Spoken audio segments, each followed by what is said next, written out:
Alright, Sunday morning in the kingdom, and I was awake early. Yes, at 5:12 this morning, the boogeyman was in the yard, the dogs were barking, all hell broke loose. But that's okay. At my age, I don't need much sleep. You know, I just need a nap in the morning and a nap in the afternoon. Unfrickin' real. So, this morning, I don't know what time I took these temperatures. It was plus 13 this morning, but feels like plus 12 on the Celsius scale, and then on the Yo-Yo scale, plus 55. Another good car by Chevy, but feels like 54. I'm not sure if they had a good 54 Chevy back in the day. Also, too, it's being Sunday. Oh, find your vacuum. Make sure you clean out your vacuum. Yes. And then I was enjoying my morning coffee. I'll have to walk over here. Yes. And then the power to WHO-ville went out. Yes. Power to WHO-ville. Just like last year, at this time, we had no power for 3 days on a weekend. That's because of the lame-ass hydro not maintaining the lines and just let the poles fall over. Who cares? La la la la la la. Yes. So I was lucky. We had the service truck, the 38 GMC, parked here up close because we're going to weld some flagpoles over there someday. All right. So that worked out good. So I just came out in my jammies, opened the truck up, and then strung some cords. Can we see the cords, Yogi? They went over to the house over there. Yeah. So then life was normal for all of 10 minutes. And then the power came back on. Yes. So I waited and waited, and then as soon as you get the auxiliary power going, the hydro comes back on. Unreal. What a way to start your morning off. It's unreal. But oh well. Dick is flying north of here, which is good. He's on the Sunday schedule. Fly over there, not over here. So the staff will be over early this morning. We have some things to do. Plus, we're going to pop the motor out of that D7. Talk about luck, bend the push rods, and then find out the connecting rod. If I got it up and running, the connecting rod would have malfunctioned and something would have fell out the side of the block. Yes, just like the D6 9U known as rollerless. We got him up and going, knock, knock, knock, knock. Oh, and that was it for that. Oh, well, we learned, yes. So I'll just continue my quest for the next 30 years working on Jack. Yes, what was I thinking? I don't think we can really scroll much up here. We're in a different location. Everything's all confusing. Yes, I'm English. I don't like change. That's why the couch is there and everything is in the same spot for the last 30 years. Until a woman moves in and then she changes everything around. What for? Because when she leaves, I put it right back the way it was. Oh, well. Well, I better go. I can hear Dick off in the distance. Plus, the boss is coming. Sunday morning in WHO-ville, and it's just after 9 a.m. and I'm getting ready to head over to the kingdom. I have to get a load of sand for the dog pen since they have been digging and I have to fill in a bunch of holes. This is the temperature we're sitting at right now. It's 17 degrees Celsius, which is 62 degrees Fahrenheit. We even have the feels like on the bottom. As you can see, it's getting pretty cloudy out here. The power actually went out last night for a few minutes. I woke up and it was pretty dark. Now it's time to head inside, let the dogs in, and go to the kingdom. 9:30 and I made it to the kingdom. I'm going to take the mini and the quad over into the new shop and grab some of that dirt that I dug up the other day and bring it over to the kingdom. I only need one load and that gives my dad some time to get ready, so let's head on over. Well, it is a Sunday. I woke up early, no power, all this drama. So I figured I'd spin the motor over by hand. I'm Hercules. Look at this.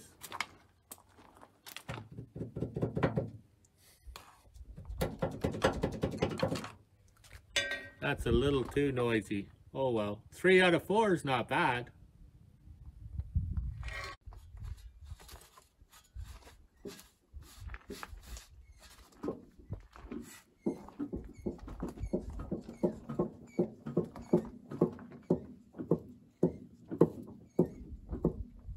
Sounds like a tick-tock clock.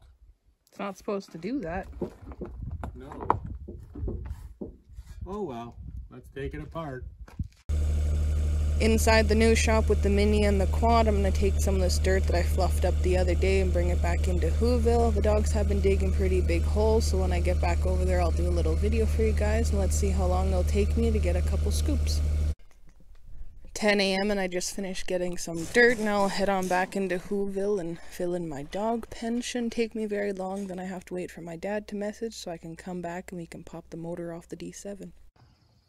Just after 10 a.m. and I made it back from the kingdom. I'm in Eve's pen now, and as you can see, she's been digging underneath the steps here and then out towards the side of the fence, and I don't want that because she could escape or another dog could stick their head in underneath the fence. So I'm going to fill in the hole here and then spread some dirt around the pen.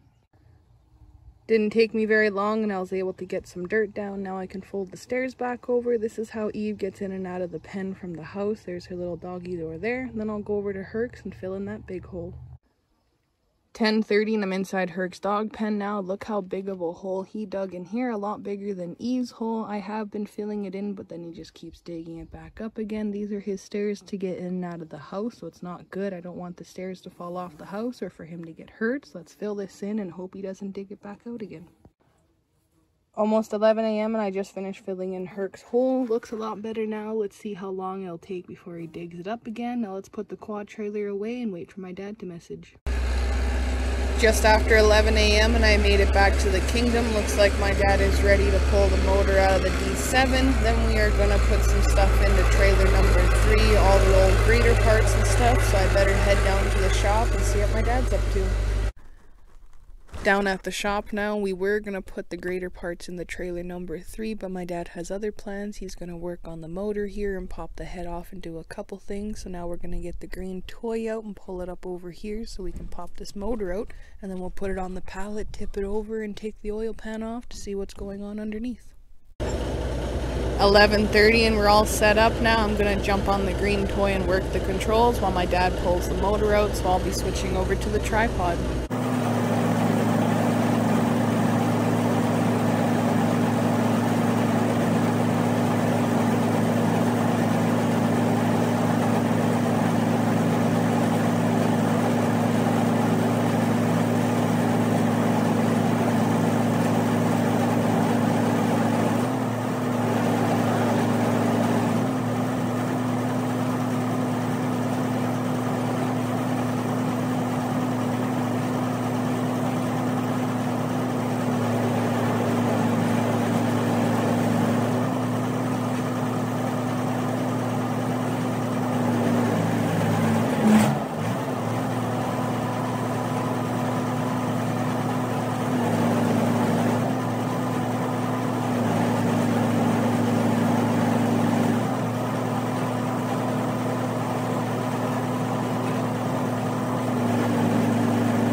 almost 12 p.m. We just got the motor out. Now my dad can tinker away and take the clutch and the head off. Plus we have to get the oil pan off as well and see what's going on underneath. Now I can head on back into WHO-ville and make my lunch.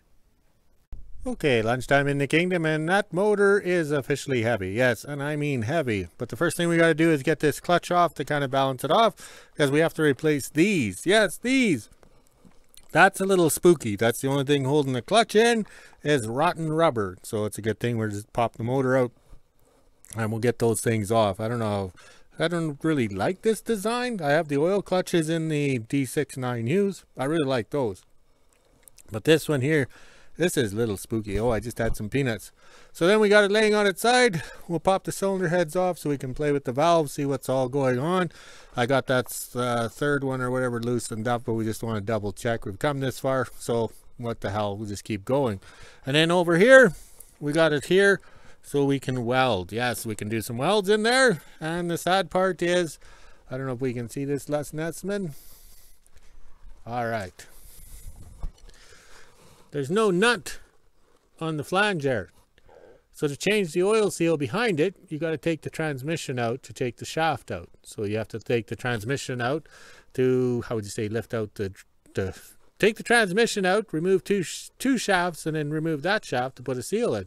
Yes, that's the way the D6-9Us are, and that's the way this one is. So it looks like it's going to be quite the workout. But look at all that green paint, which is a different shade of gray to me. All right, let's go burn some lunch. We're having bacon and eggs today, and then we can get back here. It's going to be greasy today. Okay, after lunch in the kingdom, and I use my mini hoe. Yes, it's a good day when you get to ride your hoe to lift off the clutch. That's it. Just 5 of those rubber bushings or rubber links, as they call it, just holding on with some cotter pins. Like, this is spooky. First thing that comes to mind with this clutch is Don Garlett's and his slingshot dragster when the clutch blew up and things went flying, including his foot. Oh, that's what I grew up to. And the photographer who took that picture was 1 in a million chance. So here's the clutch up here, and it's pretty easy to install. Just a bunch of pins and cotter pins and washers. Oh my, this is kind of scary. But let's continue on this quest before we get rained out. Okay, just about coffee time in the kingdom, and we got the cylinder heads off. Also, too, you have to remember, when I first seen this cat, I think in 97, the exhaust was covered. But you got to remember, the mine went into production here in 53. So I think that hydro control structure was built about 49 to 52, somewhere in there. So this thing could have had the exhaust cover uncovered for a couple of years. And it proves it right here.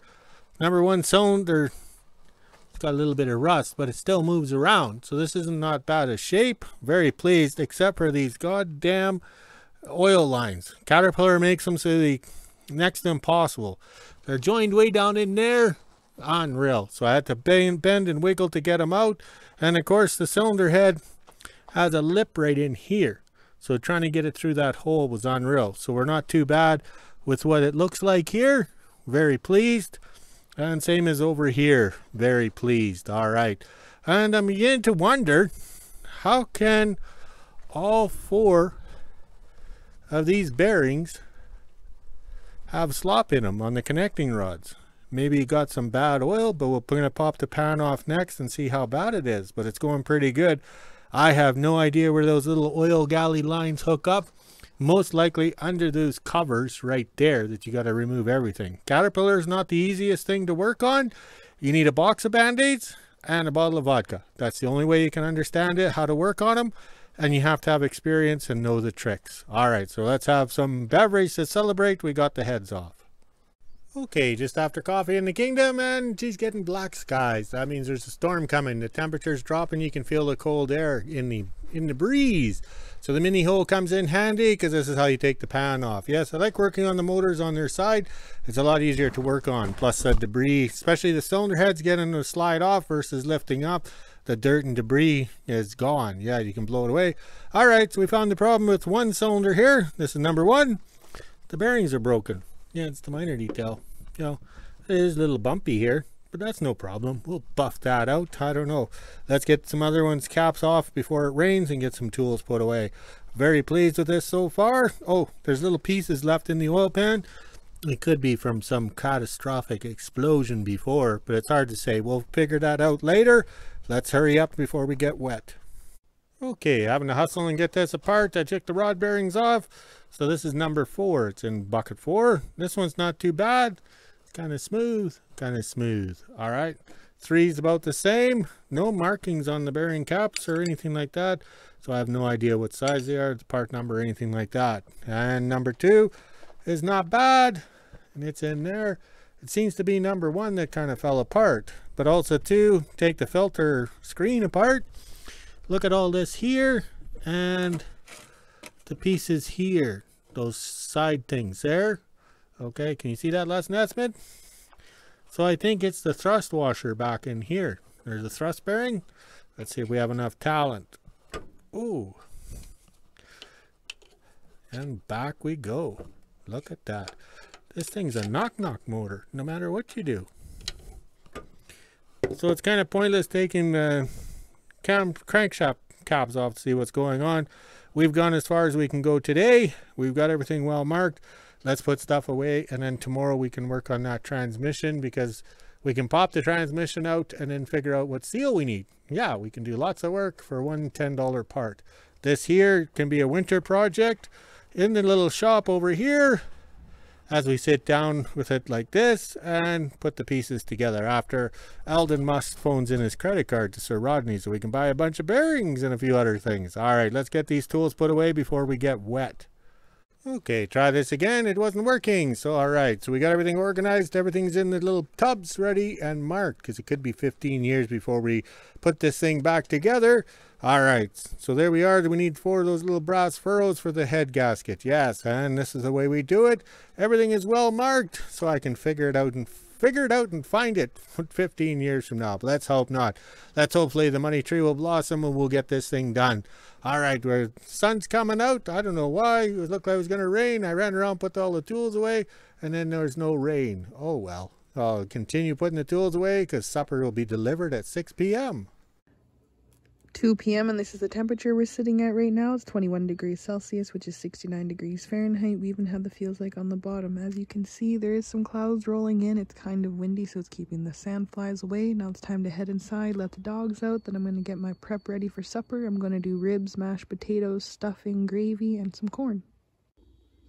4 p.m. and I'm just getting ready to put the ribs on. I will be making stuffing, gravy, mashed potatoes. I have corn in the freezer, and then I'm going to start the ribs now so they can cook for a good 2 hours or so. I'll split them in half so me and my dad each get half. So let's get cooking. 5:30 and I'm just getting ready to pack up supper and head on over to the kingdom. This is the temperature we're sitting at right now. It's 23 degrees Celsius, which is 73 degrees Fahrenheit. We even have the feels like on the bottom. It's been pretty nice out there today. The wind's picking up, so it's keeping all the bugs away. Now it's time to head inside and bag up supper. 6 p.m. and I'm just getting ready to head over to the kingdom. I finished bagging up my dad's food. We have his travel tray and his gravy on the side. Then we have his ribs. They look really good. I let them cook for over 2 hours. I have my ribs off to the side. I added some barbecue sauce. Now I'll head on over to the kingdom and end my day. Okay, 5:30. We're quitting early today because we're getting supper delivered. The staff is making it. We had a good day.